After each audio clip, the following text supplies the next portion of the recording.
আমি নামাজ পড়াই ঢাকায়, সেটা আপনারা জানেন। কিন্তু যখন দেখলাম আমার এলাকার মানুষ পানির নিচে, আমি মসজিদ কমিটিকে বলেছি এলাকার মানুষকে বিপদে রেখে আমি চট্টগ্রামের বাহিরে যেতে পারবো না। তো আলহামদুলিল্লাহ চাইল্লাতলি দেখে আপনাদের কাছে আসছি। একটি অনুরোধ করব, যেহেতু বর্তমান পুরা চট্টগ্রাম পানির নিচে, আমরা একটা পরিবার, রাজনৈতিক দল ভিন্ন ভিন্ন হোক কোনো সমস্যা নাই, কিন্তু আমার জানাজায়, আমার কাফনে, আমার দাফনে এলাকার মানুষ সবার আগে থাকবে।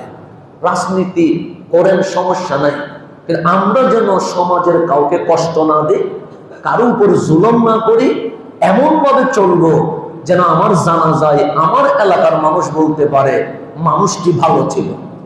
আমার রাসূল বলছে এলাকার মানুষ যদি সাক্ষী দেয় মানুষটা ভালো, তাহলে সে আল্লাহর কাছে অটোমেটিক। তাই আমরা দিন শেষে কারো আমি ছেলে, কারো আমি ভাই, কারো আমি বন্ধু। আমরা যেতে এলাকার মানুষ আসেন, অনেক এলাকা চাঁদের বাড়ি পানির নিচে, এবং অসংখ্য এলাকা পানির নিচে চলে গেছে। আমাদের গাউসিয়া কমিটি বাংলাদেশ শহীদনগর ইউনিট জুমার পরে ওনাদের কার্যক্রম শুরু করবে।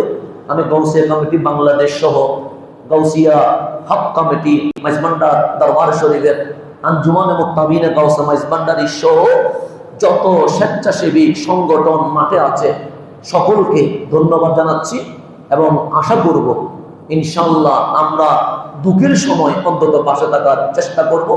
আপনারা আমার জন্য দোয়া করবেন, আমরা আপনাদের জন্য দোয়া করব।